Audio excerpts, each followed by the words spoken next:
Hello दोस्तों, नमस्कार। मैं भी एक आप सभी का एक बार फिर से बहुत बहुत स्वागत करता हूं इस यूट्यूब चैनल पे। तो साथियों, आज की सेशन में डिस्कस करेंगे एक क्लास 7 टॉपिक को कवर कर देंगे। यानी साथी वो प्रश्न होंगे जो आपके एसएससी एग्जाम में बार बार पूछे गए प्रश्न हैं। तो आज का सेशन एक क्लास होगा, 7 अलग अलग सब्जेक्ट के प्रश्न पूरे कंप्लीट होने वाले हैं। ओके, तो यहाँ से आपका 160 में से 160 पक्का होने वाला है। ये आपके लिए पहला मॉक टेस्ट होगा जो कि आपको करके दिखाना है और आपका कितना स्कोर बन रहा है। और आपका एसएससी एग्जाम जस्ट 10 दिन पहले ये आपका मॉक टेस्ट स्टार्ट करें जो कि आपके रिवीजन के लिए काफ़ी महत्वपूर्ण होने वाला है। ओके, तो परीक्षा तिथि आपका 4 फरवरी है। काफ़ी अच्छी तरीके से रट लीजिए हर एक प्रश्न को। लास्ट 10 दिनों की तैयारी हमें बहुत ही फायदा करने वाली है हमारे एसएससी एग्जाम के लिए। ओके, तो चलिए बिना टाइम वेस्ट के सेशन को स्टार्ट करते हैं। तो देखते हैं आज का पहला प्रश्न क्या दिया है दोस्त। होयसला मंदिर मंदिर वास्तुकला की निम्नलिखित शैलियों में से किसका आदर्श उदाहरण है। तो होयसला मंदिर मंदिर वास्तुकला की शैलियों में से जो किसका उदाहरण है, तो ये वेसर शैली का उदाहरण है। पहले का दोस्त बी ऑप्शन बिल्कुल राइट आंसर हो जाएंगे। चलिए नेक्स्ट नंबर देखिए, क्वेश्चन नंबर सेकेंड। किसका चट्टानी गुफा मंदिर दुनिया की सबसे बड़ी अखंड संरचना है। तो दोस्त जो आपका एलोरा के चट्टानी गुफा मंदिर है ये दुनिया की सबसे बड़ी अखंड संरचना है। तो यहाँ से ऑप्शन सी क्या हो जाएगा, बिल्कुल राइट आंसर हो जाएंगे। चलिए नेक्स्ट नंबर देखिए, क्वेश्चन नंबर थर्ड।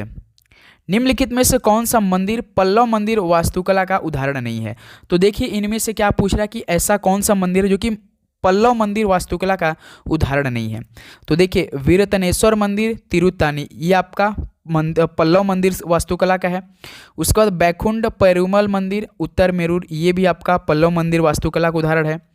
कैलाशनाथ मंदिर भी कांचीपुरम ये भी है। लेकिन दोस्त आपका जो कोरंगानाथ मंदिर श्रीनिवास नल्लूर है ये आपका दोस्त जो कि चोल राजा ने करवाया था। परंतक जो चोल राजा परंतक प्रथम थे इन्होंने इसका निर्माण कराया था। तो यही साथ ही आपका पल्लव मंदिर वास्तुकला का उदाहरण नहीं है। तो डी ऑप्शन क्या हो जाएगा, बिल्कुल राइट आंसर हो जाएंगे। चलिए नेक्स्ट नंबर देखिए, क्वेश्चन नंबर साथी 4। राम मंदिर के प्रतिष्ठा समारोह के लिए किस देश ने मिट्टी भेजी थी। तो साथी जो राम मंदिर बना था उसके लिए प्रतिष्ठा समारोह के लिए किस देश ने मिट्टी भेजी थी। तो याद रखिए थाईलैंड देश ने भेजी थी। बी ऑप्शन क्या हो जाएगा यहाँ से, बिल्कुल राइट आंसर हो जाएंगे। नेक्स्ट अगला सवाल देखते हैं, क्वेश्चन नंबर साथी 5। गोपुरम या मंदिर का प्रवेश द्वार ये किस मंदिर वास्तुकला की विशेषता है। तो गोपुरम या मंदिर का प्रवेश द्वार ये किस मंदिर वास्तुकला की विशेषता है। तो दक्षिण भारतीय मंदिर वास्तुकला की विशेषता है। ऑप्शन है यहाँ से क्या हो जाएगा दोस्त, बिल्कुल राइट आंसर हो जाएंगे। चलिए नेक्स्ट नंबर देखते हैं, क्वेश्चन नंबर दोस्त 6। राम मंदिर की पहली मंजिल के निर्माण में किस बलुआ पत्थर का उपयोग किया गया था। तो साथी जो राम मंदिर की पहली मंजिल के निर्माण के लिए किस बलुआ पत्थर का उपयोग किया गया था। तो गुलाबी बलुआ पत्थर का उपयोग किया गया था। बी ऑप्शन का हो जाएगा यहाँ से, बिल्कुल राइट आंसर हो जाएंगे। चलिए नेक्स्ट अगला सवाल देखते हैं, क्वेश्चन नंबर 7। उड़ीसा और पास के जिले के मंदिर वास्तुकला में मंदिर के शीर्ष पर दिखाई देने वाली पत्थर जैसी डिस्क क्या कहलाती है। तो याद रखिएगा अमलका कहलाती है। सी ऑप्शन क्या हो जाएगा, बिल्कुल राइट आंसर हो जाएंगे। ओके, चलिए नेक्स्ट नंबर देखते हैं, क्वेश्चन नंबर 8। निम्नलिखित में से कौन सा शब्द भारत में मंदिर वास्तुकला से संबंधित नहीं है। तो इनमें से ऐसा कौन सा शब्द है जो कि भारत में मंदिर वास्तुकला से संबंधित नहीं है। वेसर, द्रविड़, ऊर्ध्वाका या नगारा। दोस्त ऊर्ध्वाका नहीं है। ऑप्शन सी क्या हो जाएगा, बिल्कुल राइट आंसर हो जाएंगे। ओके, चलिए नेक्स्ट नंबर देखते हैं, क्वेश्चन नंबर 9। उत्तरी भारत में मंदिर वास्तुकला की लोकप्रिय शैली को क्या कहा जाता है। तो उत्तरी भारत में जो मंदिर वास्तुकला की लोकप्रिय शैली को क्या बोला जाता है। तो नागर शैली बोला जाता है। बी ऑप्शन क्या हो जाएगा दोस्त, बिल्कुल राइट आंसर हो जाएंगे। ये मोस्ट इंपॉर्टेंट सवाल बनेगा साथी। ओके, चलिए अगला सवाल देखते हैं, क्वेश्चन नंबर 10। दिलवाड़ा मंदिर भारत के बेहतरीन और वास्तुकला की दृष्टि से प्रसिद्ध किस मंदिरों में से एक है। तो किस समुदायों में से एक मंदिर है। तो दिलवाड़ा मंदिर भारत के बेहतरीन और वास्तुकला की दृष्टि से प्रसिद्ध ये जैन मंदिरों का में से एक है दोस्त। यहाँ से सी ऑप्शन क्या हो जाएगा, बिल्कुल राइट आंसर हो जाएंगे। ओके, चलिए नेक्स्ट नंबर देखते हैं, क्वेश्चन नंबर देखिए 11। निम्नलिखित लोक नृत्य शैलियों में से कौन सी गुजरात राज्य से जुड़ा नहीं है। तो इनमें से कौन लोक नृत्य गुजरात राज्य से जुड़ा नहीं है। तो दोस्त होजागिरी ये किस राज्य में किया जाता है। ये त्रिपुरा राज्य में किया जाता है। और डांडिया, भवई, गरबा ये सब आपका गुजरात राज्य से जुड़ा है। तो ए ऑप्शन इस सवाल का बिल्कुल राइट आंसर हो जाएंगे। ओके, चलिए नेक्स्ट नंबर देखते हैं। क्वेश्चन नंबर देखिए 12। प्रसिद्ध नृत्यांगना टी बाला सरस्वती निम्नलिखित में से किस नृत्य शैली की प्रतिपादक थी? तो दोस्त प्रसिद्ध नृत्यांगना टी बाला सरस्वती ये किस नृत्य शैली की प्रतिपादक थी? तो भरतनाट्यम की थी। बी ऑप्शन क्या हो जाएगा दोस्त? बिल्कुल राइट आंसर हो जाएंगे। ओके, चलिए नेक्स्ट नंबर देखिए। Question number 13। दसकठिया नृत्य किस राज्य में किया जाता है? तो साथ ही दसकठिया नृत्य ये किस राज्य में किया जाता है? तो ये उड़ीसा राज्य में किया जाता है। याद रखिएगा ऑप्शन क्या हो जाएगा? बिल्कुल राइट आंसर हो जाएंगे। चलिए नेक्स्ट नंबर देखते हैं। क्वेश्चन नंबर दोस्त 14 देखिए। 20वीं सदी में शास्त्रीय नृत्य की भरतनाट्यम शैली के अग्रणी प्रतिपादकों में से एक कौन थे? तो साथी जो 20वीं सदी में शास्त्रीय नृत्य की भरतनाट्यम शैली के अग्रणी प्रतिपादकों में से एक कौन थे? तो दोस्त टी बाला सरस्वती ही जी थे। बी ऑप्शन क्या हो जाएगा? बिल्कुल राइट आंसर हो जाएंगे। ये महत्वपूर्ण सवाल है आपके परीक्षा के लिए। ओके, चलिए नेक्स्ट अगला सवाल बताइए। क्वेश्चन नंबर देखिए 15। पद्म भूषण पुरस्कार विजेता गुरु वेम्पति चिन्ना सत्यम निम्नलिखित में से किस शास्त्रीय नृत्य शैली के प्रसिद्ध गुरु थे? बताइए। पद्म भूषण पुरस्कार विजेता गुरु वेम्पति चिन्ना सत्यम ये किस शास्त्रीय नृत्य शैली के प्रसिद्ध गुरु थे? तो दोस्त बताएंगे आप लोग तो कुचिपुड़ी के थे। डी ऑप्शन क्या हो जाएगा यहाँ से? बिल्कुल राइट आंसर हो जाएंगे। चलिए नेक्स्ट नंबर देखते हैं। Question number 16। मार्गो मकली एक अनुष्ठानिक लोक कला रूप ये किस राज्य से संबंधित है? बताइए। मार्गो मकली एक अनुष्ठानिक लोक कला रूप है, ये दोस्त किस राज्य से संबंधित है? तो याद रखिए केरला से संबंधित है। सी ऑप्शन क्या हो जाएगा? बिल्कुल राइट आंसर हो जाएंगे। ओके, चलिए नेक्स्ट नंबर देखिए। क्वेश्चन नंबर दोस्त 17। केलुचरण महापात्र निम्नलिखित में से किस नृत्य शैली से जुड़े एक प्रसिद्ध व्यक्तित्व हैं? तो केलुचरण महापात्र किस नृत्य शैली से जुड़े एक प्रसिद्ध व्यक्तित्व हैं? बताइए। तो दोस्त उड़ीसी के हैं। ऑप्शन क्या हो जाएगा यहाँ से? बिल्कुल राइट आंसर हो जाएंगे। ओके, चलिए नेक्स्ट अगला सवाल देखते हैं। क्वेश्चन नंबर दोस्त 18। गुरु केलुचरण महापात्र जिन्हें 2000 में पद्म विभूषण से सम्मानित किया गया था, भारत के निम्नलिखित में से किस शास्त्रीय नृत्य के प्रतिपादक थे? गुरु केलुचरण महापात्र जिन्हें 2000 में साथी पद्म विभूषण से सम्मानित किया गया था, ये भारत के किस शास्त्रीय नृत्य के प्रतिपादक थे? बताएंगे आप लोग तो उड़ीसी के हैं। बी ऑप्शन क्या हो जाएगा? बिल्कुल राइट आंसर हो जाएंगे। चलिए नेक्स्ट नंबर देखते हैं। Question number 19। निम्नलिखित में से कौन सा शास्त्रीय नृत्य रूप हिंदुस्तानी शास्त्रीय संगीत से संबंधित है? तो कौन सा शास्त्रीय नृत्य रूप हिंदुस्तानी शास्त्रीय संगीत से संबंधित है? तो दोस्त कथक है। ऑप्शन यहाँ से क्या हो जाएगा आपका? बिल्कुल राइट आंसर हो जाएंगे। चलिए नेक्स्ट नंबर देखते हैं। क्वेश्चन नंबर 20 देखिए। उगादि निम्नलिखित में से किस राज्य में मनाया जाता है? मोस्ट इंपॉर्टेंट सवाल बनेंगे साथी। उगादि ये किस राज्य में मनाया जाता है? तो दोस्त आंध्र प्रदेश में मनाया जाता है। बी ऑप्शन क्या हो जाएगा यहाँ से? बिल्कुल राइट आंसर हो जाएंगे। चलिए अगला सवाल देखते हैं दोस्त। Question number 21। बीसू के नाम से 9 वर्ष को किस राज्य में मनाया जाता है? तो साथी बीसू के नाम से 9 वर्ष को किस राज्य में मनाया जाता है? तो याद रखिए केरल राज्य में मनाया जाता है। डी ऑप्शन क्या हो जाएगा? बिल्कुल राइट आंसर हो जाएंगे। ओके, चलिए नेक्स्ट नंबर देखते हैं। क्वेश्चन नंबर दोस्त 22। पंजाब में निम्नलिखित में से कौन सा त्यौहार खालसा पंथ के गठन की स्मृति में मनाया जाता है? तो दोस्त पंजाब में कौन सा त्यौहार खालसा पंथ के गठन की स्मृति में मनाया जाता है? तो बैसाखी मनाया जाता है। डी ऑप्शन क्या हो जाएगा यहाँ से? बिल्कुल राइट आंसर हो जाएंगे। चलिए नेक्स्ट अगला सवाल देखते हैं। Question number 23। तो साथ ही उम्मीद करूंगा आप बहुत अच्छी तरीके से अपनी तैयारी फटाफट कर रहे होंगे और सवालों को बहुत अच्छी तरीके से याद भी कर रहे होंगे। ओके दोस्त, तो क्यों समय हमारे पास समय कम है तो टॉपिक वाइज हम डेली का कुछ इंपॉर्टेंट सवाल होंगे टॉपिक वाइज तो करा रहे हैं और मैथ का भी साथ ही क्लास स्टार्ट कर दिया है। अभी तक आप लोगों ने मैथ का क्लास नहीं देखा तो देखिए, अगर आप उतना भी मैथ कर लेते हैं तो समझिए आप बहुत बेटर स्कोर करेंगे एग्जाम में। बस तरीका समझिएगा साथ ही मैथ का। ओके, और आज से जो हम मैथ का क्लास आपको देंगे उसमें साथ ही हम आपको क्या करेंगे, टॉप जो एसएससी एग्जाम है पूरे 52 से 53 54 शिफ्ट हुआ था 2024 एग्जाम में, उसमें आपका जितने भी टॉपिक वाइज पूछे गए थे ना उसको हम स्टार्ट करें, जो कि इसी महीने में हमें एंड करना है। तो आप लोग चैनल पर नए तो सब्सक्राइब करके नोटिफिकेशन ऑन कर लीजिए। डेली क्लास की मैथ होगी, जीके, रीजनिंग, आपका हिंदी, सब कुछ। ओके, चलिए 23 देखिए। हिंदू पंचांग के अनुसार भारत में रक्षाबंधन कब मनाया जाता है? हिंदू पंचांग के अनुसार भारत में रक्षाबंधन कब मनाया जाता है? तो दोस्त पूर्णिमा श्रावण मास के दिन। डी ऑप्शन बिल्कुल राइट आंसर हो जाएंगे। चलिए अगला सवाल देखते हैं। Question number 24। लोहड़ी का त्यौहार निम्नलिखित में से किसका प्रतीक है? लोहड़ी का त्यौहार अभी जस्ट हमने मनाया था 14 जनवरी को, जिसे खिचड़ी पतंगबाजी हम लोग करते हैं ना। लोहड़ी के त्यौहार किसका प्रतीक होता है? तो दोस्त इसका प्रतीक एक ही है कि सर्दी का अंत होने लगता है और वसंत की शुरुआत। तो बसंत आपका साथी, सर्दी का अंत और बसंत की शुरुआत, तो 2 फरवरी से आपकी बसंत स्टार्ट हो जाएगी। सी ऑप्शन बिल्कुल राइट आंसर हो जाएंगे। चलिए नेक्स्ट अगला सवाल देखिए, क्वेश्चन नंबर 25 साथी, डोल यात्रा उत्सव निम्नलिखित में से किस राज्य से संबंधित है? डोल यात्रा उत्सव ये किस राज्य से संबंधित है? तो दोस्त पश्चिम बंगाल से, वेस्ट बंगाल से। ऑप्शन सी बिल्कुल राइट आंसर हो जाएंगे। चलिए नेक्स्ट नंबर देखते हैं दोस्त, क्वेश्चन नंबर 26, 6 दिवसीय खजुराहो नृत्य महोत्सव निम्नलिखित में से किस राज्य में मनाया जाता है? तो दोस्त 6 दिवसीय खजुराहो नृत्य महोत्सव ये किस राज्य में मनाया जाता है?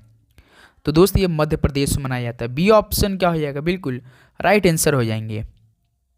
चलिए अगला सवाल देखते हैं, क्वेश्चन नंबर 27, कर्नाटक, तेलंगाना और आंध्र प्रदेश में गुड़ी पड़वा त्यौहार को किस अन्य नाम से जाना जाता है? ये भी महत्वपूर्ण सवाल है साथी। कर्नाटक, तेलंगाना और आंध्र प्रदेश में गुड़ी पड़वा त्यौहार को किस अन्य नाम से जाना जाता है? तो दोस्त उगादी के नाम से।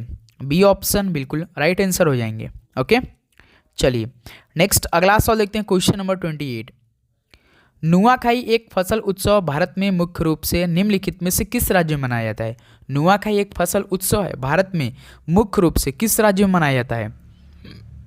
तो दोस्त उड़ीसा राज्य में मनाया जाता है। डी ऑप्शन बिल्कुल राइट आंसर हो जाएंगे। अगला सवाल देखिए, क्वेश्चन नंबर 29, हेमिस महोत्सव पर किस धर्म का प्रभाव है? हेमिस महोत्सव पर किस धर्म का अधिक प्रभाव है? तो बुद्ध धर्म की। सी ऑप्शन बिल्कुल राइट आंसर हो जाएंगे। ओके चलिए नेक्स्ट नंबर देखते हैं दोस्त, क्वेश्चन नंबर 30, पंचतंत्र किसने लिखी है? तो दोस्त पंचतंत्र किसने लिखी है? तो विष्णु शर्मा जी लिखे हैं। बी ऑप्शन क्या हो जाएगा? बिल्कुल राइट आंसर हो जाएंगे। चलिए अगला सवाल देखते हैं दोस्त, क्वेश्चन नंबर 31, निम्नलिखित में से कौन प्राचीन भारत में इलांगो द्वारा रचित एक प्रसिद्ध तमिल महाकाव्य है? बताइए प्राचीन भारत में इलांगो द्वारा रचित एक प्रसिद्ध तमिल महाकाव्य कौन है? तो दोस्त सिलप्पादिकारम है। बी ऑप्शन क्या हो जाएगा दोस्त? यहाँ से बिल्कुल राइट आंसर हो जाएंगे। चलिए अगला सवाल देखते हैं, क्वेश्चन नंबर 32, भारत के संदर्भ में महली, कोरो और दिमासा शब्द किससे संबंधित है? तो भारत के संदर्भ में महली, कोरो और दिमासा शब्द ये किससे संबंधित है? बताइए। तो ये आदिवासी भाषाएं थी। डी ऑप्शन क्या हो जाएगा? बिल्कुल राइट आंसर हो जाएंगे। ओके चलिए नेक्स्ट नंबर देखिए दोस्त, क्वेश्चन नंबर 33, चरक संहिता कितने अध्यायों और खंडों में विभाजित है? जो साथी चरक संहिता है ये कितने अध्यायों और खंडों में विभाजित है? तो देखिए 120 अध्याय हैं और 8 खंड में विभाजित हैं। तो यहाँ से ऑप्शन आपका बी क्या बन रहा है दोस्त? बिल्कुल राइट आंसर हो जाएंगे। ओके चलिए अगला सवाल देखते हैं, क्वेश्चन नंबर 34, निम्नलिखित में से किस देश में सिंहली एक प्रमुख भाषा है? तो किस देश में सिंहली एक प्रमुख भाषा है? तो ये श्रीलंका देश में है। सी ऑप्शन क्या हो जाएगा? बिल्कुल राइट आंसर हो जाएंगे। ओके चलिए अगला सवाल देखते हैं, क्वेश्चन नंबर 35, निम्नलिखित में से कौन सी पहली भाषा थी जिसे भारत में शास्त्रीय भाषा का दर्जा प्रदान किया गया था? तो साथी कौन सी वह पहली भाषा थी जिसे भारत में शास्त्रीय भाषा का दर्जा प्रदान किया गया था? तो तमिल भाषा थी। ऑप्शन सी बिल्कुल राइट आंसर हो जाएंगे। ओके चलिए नेक्स्ट अगला सवाल देखिए दोस्त, क्वेश्चन नंबर 36, भारत के पड़ोसी देश भूटान की आधिकारिक भाषा कौन सी है? तो साथी भारत के पड़ोसी देश भूटान की आधिकारिक भाषा कौन सी है? तो जोंगखा है। याद रखिए जोंगखा। बी ऑप्शन क्या हो रहा है यहाँ से? बिल्कुल राइट आंसर हो जाएंगे। ओके नेक्स्ट नंबर देखते हैं, क्वेश्चन नंबर देखिए 37, निम्नलिखित में से कौन मेसोपोटामिया की भाषा नहीं थी? तो इनमें से कौन मेसोपोटामिया की भाषा नहीं थी? तो दोस्त याद रखिए जो एलामाइट थी ये मेसोपोटामिया की भाषा नहीं थी। ऑप्शन यहाँ से क्या हो जाएगा? बिल्कुल राइट आंसर हो जाएंगे। ओके चलिए नेक्स्ट नंबर देखते हैं, क्वेश्चन नंबर 38 देखिए, अधिकांश बौद्ध ग्रंथ किस भाषा में लिखे गए थे? ये भी साथ इंपॉर्टेंट सवाल बनेंगे परीक्षा के लिए। अधिकांश बौद्ध ग्रंथ किस भाषा में लिखे गए थे? तो ये पाली भाषा में लिखे गए थे। डी ऑप्शन बिल्कुल राइट आंसर हो जाएंगे। ओके चलिए नेक्स्ट नंबर देखिए, क्वेश्चन नंबर 39, भगवत गीता को किसके द्वारा संकलित किया गया था? भगवत गीता को ये वेद व्यास द्वारा संकलित किया गया था। सी ऑप्शन बिल्कुल राइट आंसर हो जाएंगे। चलिए नेक्स्ट नंबर देखिए, क्वेश्चन नंबर 40, ओलंपिक में व्यक्तिगत स्वर्ण पदक जीतने वाले भारतीय कौन थे? तो ओलंपिक में व्यक्तिगत स्वर्ण पदक जीतने वाले भारतीय कौन हैं? तो इनमें से तो अभिनव बिंद्रा जी हैं। बी ऑप्शन दोस्त क्या हो जाएगा? बिल्कुल राइट आंसर हो जाएंगे। तो साथ ही हम लोग 40 क्वेश्चन पहुंच चुके हैं। तो स्कोर अपना चेक करते रहिए दोस्त कि आपका स्कोर कितना बना है। कम से कम दोस्त 70 क्वेश्चन करें तो कट ऑफ के आपको पास पहुंचना होगा। तो यानी तो 60 प्लस तो सही करना पड़ेगा, तभी आप कट ऑफ के नज़दीक जाएंगे। क्योंकि इस बार आपने देखा होगा एसएससी जीडी 2024 का फाइनल रिजल्ट में यदि आपको सीट बेहतरीन सीट लेना है, जैसे कि सीआईएसएफ हो गया, एसएसएफ हो गया, इसमें लेना है तो 160 में से 150 प्लस करना पड़ेगा, तभी आपको सीट एक मिलेगी, वो अच्छी वाली, वो याद रखिए दोस्त। ओके, तो पुरुष क्रिकेट विश्व कप 1983 के फाइनल भारत ने किस क्रिकेट टीम को हराया था? तो आपसे सवाल ये भी पूछता है कि चलिए इसको पहले हम लोग हल करते हैं। जैसे कि पुरुष क्रिकेट विश्व कप 1983 के फाइनल भारत ने किस क्रिकेट टीम को हराया था? तो दोस्त वेस्ट इंडीज़ देश को हराया था। अब कितने रन से, भाई जीके है तो कहीं से भी सवाल पूछ देगा। तो भारत ने कितने रनों से हराया था वेस्ट इंडीज को? 43 रन से। और मैन ऑफ द मैच, ये सवाल पूछता आपसे कि मैन ऑफ द मैच कौन बने थे? मैन ऑफ द मैच कौन बने थे दोस्त? मोहिंदर अमरनाथ बने थे। याद रखिएगा, मोहिंदर अमरनाथ बने थे, ये मोस्ट इंपॉर्टेंट सवाल। और कैप्टन कौन थे? कपिल देव कैप्टन थे। और कहाँ पर हुआ था? इंग्लैंड देश के लॉर्ड्स मैदान में, इंग्लैंड देश में लॉर्ड्स के मैदान में। ओके, याद रखिए आप लोग। चलिए अगला सवाल देखिए, क्वेश्चन नंबर दोस्त 42 देखिए, निम्नलिखित में से किस वर्ष इंडियन प्रीमियर लीग की शुरुआत हुई थी? तो साथ ही 2008 में शुरुआत हुई थी। पहले जो विजेता टीम बनी थी पहले सीजन का वो आरआर थी, राजस्थान रॉयल थी। कैप्टन कौन थे? तो शेन वॉर्न ऑस्ट्रेलियाई थे। ओके, चलिए नेक्स्ट अगला सवाल देखते हैं। क्वेश्चन नंबर देखिए 43, निम्नलिखित में से कौन 2018 में साइकिल से विश्व का सबसे तेज चक्कर लगाने वाले एशियाई बने? तो 2018 में साइकिल से विश्व का सबसे तेज चक्कर लगाने वाले एशियाई कौन बने बताइए? तो वेदांगी कुलकर्णी बने थे। ऑप्शन ए दोस्त क्या हो जाएगा? बिल्कुल राइट आंसर हो जाएंगे। ओके, चलिए अगला सवाल बताइए, क्वेश्चन नंबर 44, क्रिकेट में 2 विकेटों के बीच की पिच की लंबाई कितनी है? बताइए, क्रिकेट में 2 विकेटों के बीच की पिच की लंबाई कितनी होती है? हमने आपको मालूम है 3 स्टंप यहाँ गड़ जाता है, 3 स्टंप यहाँ गड़ जाता है। तो अपने गांव में हम लोग पैर से ही नाप देते हैं ना, 22 पैर होना चाहिए, तो इसको हम लोग 22 गज बोल देंगे। सी ऑप्शन यहाँ से दोस्त बिल्कुल राइट आंसर हो जाएंगे। ओके, चलिए अगला सवाल देखते हैं। क्वेश्चन नंबर 45 देखिए, डॉल्फिन किक शब्द किस खेल से संबंधित है? डॉल्फिन किक ये शब्द किस खेल से संबंधित है? दोस्त तैराकी से संबंधित है। ऑप्शन है यहाँ से बिल्कुल राइट आंसर हो जाएंगे। चलिए नेक्स्ट नंबर देखिए दोस्त, क्वेश्चन नंबर आपका 46 है, निम्नलिखित में से किस खेल में बैक स्टिक पद का प्रयोग किया जाता है? तो दोस्त किस खेल में बैक स्टिक पद का प्रयोग किया जाता है बताइए? तो हॉकी का प्रयोग होता है। किसमें साथी? हॉकी में प्रयोग होता है बैक स्टिक पद का प्रयोग। ओके, ऑप्शन से बिल्कुल राइट आंसर हो जाएंगे। नेक्स्ट नंबर देखते हैं, क्वेश्चन नंबर 47, वेदांथांगल पक्षी अभयारण्य कहाँ पर स्थित है? तो वेदांथांगल पक्षी अभयारण्य ये आपका दोस्त स्थित है तमिलनाडु राज्य में। बी ऑप्शन क्या हो जाएगा यहाँ से? बिल्कुल राइट आंसर हो जाएंगे। ओके, चलिए नेक्स्ट नंबर देखिए दोस्त, क्वेश्चन नंबर 48, दाचीगामा राष्ट्रीय उद्यान निम्नलिखित में से किस राज्य केंद्र शासित प्रदेश में स्थित है? दाचीगामा राष्ट्रीय उद्यान ये किस राज्य या केंद्र शासित प्रदेश में स्थित है? तो जेएंडके में यानी जम्मू कश्मीर में स्थित है। ऑप्शन सी बिल्कुल राइट आंसर हो जाएंगे। चलिए नेक्स्ट 49 नंबर देखिए, राष्ट्रीय उद्यान भारत का सबसे पुराना राष्ट्रीय उद्यान है। तो बताइए दोस्त, भारत का ऐसा कौन सा राष्ट्रीय उद्यान है जो कि सबसे पुराना राष्ट्रीय उद्यान है? तो जिम कॉर्बेट है। ऑप्शन है बिल्कुल राइट आंसर। एक सवाल हम आपसे पूछना चाहेंगे कि जिम कॉर्बेट ये राष्ट्रीय उद्यान साथी किस राज्य में स्थित है? राज्य का नाम बताइए कमेंट बॉक्स में। ओके, चलिए नेक्स्ट अगला देखते हैं। क्वेश्चन नंबर दोस्त 50 देखिए, मुरलेन राष्ट्रीय उद्यान की स्थापना कब हुई थी? तो मुरलेन राष्ट्रीय उद्यान की स्थापना कब हुई थी? तो साथी 1989 में हुई थी। ऑप्शन है यहाँ से क्या बन रहा है आपका? बिल्कुल राइट आंसर हो जाएंगे। चलिए अगला सवाल देखते हैं दोस्त, क्वेश्चन नंबर 51, नमेरी राष्ट्रीय उद्यान निम्नलिखित में से किस राज्य में स्थित है? नमेरी राष्ट्रीय उद्यान किस राज्य में स्थित है? तो याद रखिए असम राज्य में स्थित है। बी ऑप्शन क्या हो जाएगा? बिल्कुल राइट आंसर हो जाएंगे। ओके, चलिए अगला सवाल बताइए, क्वेश्चन नंबर 52 देखिए, निम्नलिखित में से हमारे देश का कौन सा क्षेत्र जैव विविधता का हॉट स्पॉट कहलाता है? बताइए, कौन सा क्षेत्र जैव विविधता का हॉट स्पॉट कहलाता है? तो दोस्त पश्चिमी घाट। बी ऑप्शन क्या हो जाएगा? बिल्कुल राइट आंसर हो जाएंगे। ओके, चलिए नेक्स्ट अगला सवाल देखते हैं। क्वेश्चन नंबर दोस्त 53। भारत में प्रथम पंचवर्षीय योजना में सर्वोच्च प्राथमिकता क्या थी? तो प्रथम पंचवर्षीय योजना कब से कब तक थी? 1951 से लेकर 56 के बीच थी। तो इसमें सर्वोच्च प्राथमिकता क्या थी? तो ये तो काफ़ी इजी सवाल हो गया। तो एक कृषि इसमें पहली प्राथमिकता थी, पहली पंचवर्षीय योजना में। ऑप्शन बिल्कुल राइट आंसर हो जाएंगे। चलिए अगला सवाल देखते हैं। Question number 54। निम्नलिखित में से किस पंचवर्षीय योजना में भारत में पहली बार गरीबी हटाओ पर बल दिया गया था? तो दोस्त किस पंचवर्षीय योजना में भारत में पहली बार गरीबी हटाओ पर अधिक बल दे दिया गया था? तो ये 5वीं पंचवर्षीय योजना में। बी ऑप्शन क्या हो जाएगा? बिल्कुल राइट आंसर हो जाएंगे। चलिए नेक्स्ट नंबर देखते हैं। Question number 55। भारत में पहली पंचवर्षीय योजना की अवधि क्या थी? हमने आपको बताया था 1951 से लेकर 56 के बीच थी पहली पंचवर्षीय योजना, वो भी भारत में। ओके, चलिए नेक्स्ट अगला सवाल देखिए। क्वेश्चन नंबर दोस्त 56। 9वीं पंचवर्षीय योजना का देश के निम्न में से किस वर्ष में लागू किया गया था? 9वीं पंचवर्षीय योजना का देश में से किस वर्ष में लागू किया गया था? तो मेरे भाई 1997 में लागू किया गया था। ऑप्शन सी यहाँ से क्या हो जाएगा आपका? 1997 बिल्कुल राइट आंसर हो जाएंगे।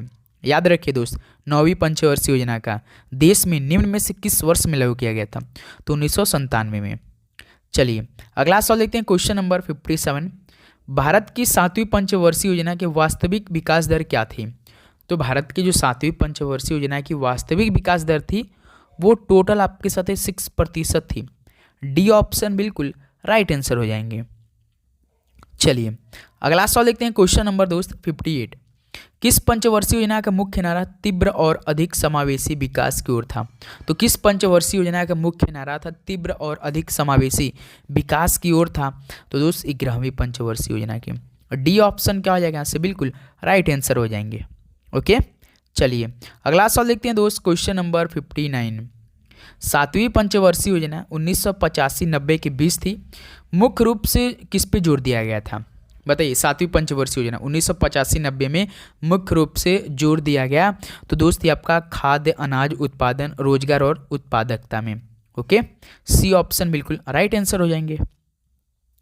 चलिए अगला सवाल देखिए। क्वेश्चन नंबर दोस्त 60 देखिए। भारत की द्वितीय पंचवर्षीय योजना किस पर केंद्रित थी? द्वितीय पंचवर्षीय योजना की अवधि क्या कब से कब तक थी? तो 1956 से लेकर 61 के बीच थी। तीसरी आपकी कब से कब तक थी? तो 61 से लेकर 66 के बीच थी। चौथी कब से कब तक थी? 1969 से लेकर 74 के बीच थी। तो भारत की द्वितीय पंचवर्षीय योजना ये आपका तीव्र औद्योगिकरण पर केंद्रित थी। ऑप्शन ए बिल्कुल राइट आंसर हो जाएंगे। ओके, चलिए नेक्स्ट अगला सवाल देखते हैं। क्वेश्चन नंबर देखिए 61। अष्टम पंचवर्षीय योजना के दौरान प्रधानमंत्री कौन थे? बताइए, अष्टम पंचवर्षीय योजना के दौरान प्रधानमंत्री साहब कौन थे उस टाइम? तो पीवी नरसिम्हा राव थे। ऑप्शन ए बिल्कुल राइट आंसर हो जाएंगे, ए ऑप्शन। ओके, चलिए नेक्स्ट अगला सवाल देखते हैं। Question number 62। सार्वजनिक क्षेत्र किस पर केंद्रित था और उसने देश में तीव्र औद्योगिकरण लाने की योजना बनाई गई थी? तो देखिए, जो सार्वजनिक क्षेत्र थी ये आपकी जब 1956 से 61 के बीच में दूसरी पंचवर्षीय योजना था, इस पर केंद्रित था। उसने देश में तीव्र औद्योगिकरण लाने की योजना बनाई गई थी इस पर। डी ऑप्शन बिल्कुल राइट आंसर हो जाएंगे। चलिए अगला सवाल देखते हैं। Question number 63। 1942 में जब भारत छोड़ो प्रस्ताव पारित किया गया था तब भारत के वायसराय कौन थे? तो 1942 में जब भारत छोड़ो प्रस्ताव पारित किया गया था तब भारत के उस टाइम वायसराय कौन थे? बताइए। तो लॉर्ड लिनलिथगो थे। ऑप्शन है यहाँ से बिल्कुल राइट आंसर हो जाएंगे। चलिए नेक्स्ट अगला सवाल देखिए दोस्त। Question number 64। भारत के गवर्नर जनरल कौन थे जब अस्थायी बंदोबस्त की शुरुआत की गई थी? तो भारत के गवर्नर जनरल उस टाइम कौन थे जब अस्थायी बंदोबस्त की शुरुआत की गई थी? बताइए। तो दोस्त चार्ल्स कॉर्नवालिस थे। डी ऑप्शन बिल्कुल राइट आंसर हो जाएंगे। ओके, चलिए नेक्स्ट अगला सवाल देखते हैं। Question number 65। भारत में राष्ट्रीय आंदोलन के संदर्भ में पूना संधि कब हस्ताक्षरित किया गया था? तो भारत में राष्ट्रीय आंदोलन के संदर्भ में पूना संधि कब हस्ताक्षरित किया गया था? बताइए आप लोग। तो 1932 में किया गया था। डी ऑप्शन क्या हो जाएगा दोस्त? बिल्कुल राइट आंसर हो जाएंगे। ओके, चलिए अगला सवाल देखते हैं। Question number 66। रैयतवाड़ी प्रणाली किसने विकसित की? तो दोस्त रैयतवाड़ी प्रणाली किसने विकसित किया था? तो थॉमस मुनरो ने किया था। ऑप्शन है यहाँ से बिल्कुल राइट आंसर हो जाएंगे। चलिए अगला सवाल देखते हैं, क्वेश्चन नंबर 67। भारतीय स्वतंत्रता संग्राम के सैनिक विद्रोह के दौरान भारत का गवर्नर जनरल कौन था? तो भारतीय स्वतंत्रता संग्राम के सैनिक विद्रोह के दौरान भारत का गवर्नर जनरल कौन था, बताइए। तो कैनिंग थे दोस्त। ऑप्शन डी बिल्कुल राइट आंसर। तो साथ ही एक सवाल हम आपसे पूछना चाहेंगे कि जब 1905 में बंगाल विभाजन हुआ था तो किसने करवाया था? ये सवाल आपके पेपर में पूछता है। 1905 में बंगाल का विभाजन हुआ था तो कौन आदेश दिया था, कौन करवाया था? राइट आंसर बताएंगे आप लोग। अगला सवाल देखिए, क्वेश्चन नंबर 68 देखिए। अंग्रेजी में छपने वाला प्रथम भारतीय समाचार पत्र कौन सा था? तो दोस्त अंग्रेजी में छपने वाला पहला भारतीय समाचार पत्र जो डेली आता ना, वो इंग्लिश में पहले छपने वाला क्या नाम था उसका? तो याद रखिए बंगाल गजट के नाम से था। बी ऑप्शन क्या हो जाएगा यहाँ से, बिल्कुल राइट आंसर हो जाएंगे। चलिए नेक्स्ट अगला सवाल देखते हैं, क्वेश्चन नंबर देखिए 69। उस वायसराय के नाम बताइए जिसने 1929 में भारत के लिए स्वतंत्र उपनिवेश या डोमिनियन स्टेटस देने की घोषणा की थी। आपको उस वायसराय का नाम बताना जिसने 1929 में भारत के लिए स्वतंत्र उपनिवेश या डोमिनियन स्टेटस की घोषणा की थी, ऑर्डर किया था। तो कौन था उस टाइम? तो इरविन थे, लॉर्ड इरविन। ऑप्शन ए बिल्कुल राइट आंसर हो जाएंगे। चलिए नेक्स्ट अगला सवाल देखते हैं, क्वेश्चन नंबर 70। गांधी जी का व्यक्तिगत सत्याग्रह किस घटना का प्रत्यक्ष परिणाम था? तो गांधी जी का व्यक्तिगत सत्याग्रह किस घटना का प्रत्यक्ष परिणाम था? तो ये अगस्त प्रस्ताव का था। बी ऑप्शन बिल्कुल राइट आंसर हो जाएंगे। ओके नेक्स्ट अगला और लास्ट सवाल, ये सवाल आपके लिए दोस्त होमवर्क में रहने वाला है कि भारत का पहला गवर्नर जनरल कौन था? ये सवाल आप लोग कमेंट बॉक्स में राइट आंसर देंगे। तो साथ ही फाइनली टोटल 70 क्वेश्चन और 7 अलग अलग टॉपिक से 70 क्वेश्चन, वो भी एक टॉपिक से लगभग 10-10 क्वेश्चन मैंने लिया। वही सवाल है जो आपके पेपर में बन सकते हैं। ओके तो चलिए दोस्त, इसका PDF हम साथ ही डाल देंगे अपने टेलीग्राम ग्रुप में। अभी तक आप नहीं ऐड हुए हैं तो लिंक दिया गया डिस्क्रिप्शन बॉक्स में, आप जरूर वहाँ से ऐड कर लीजिए और प्रैक्टिस कीजिए एक बार, उस पूरी तरह से क्लियर हो जाएगा। ओके तो चैनल पे नए आप लोग तो सब्सक्राइब करके नोटिफिकेशन ऑन कीजिए। मिलते साथ ही नेक्स्ट सेशन में। सभी को जय हिंद, वंदे मातरम। पढ़ाई करते रहे। All the very best.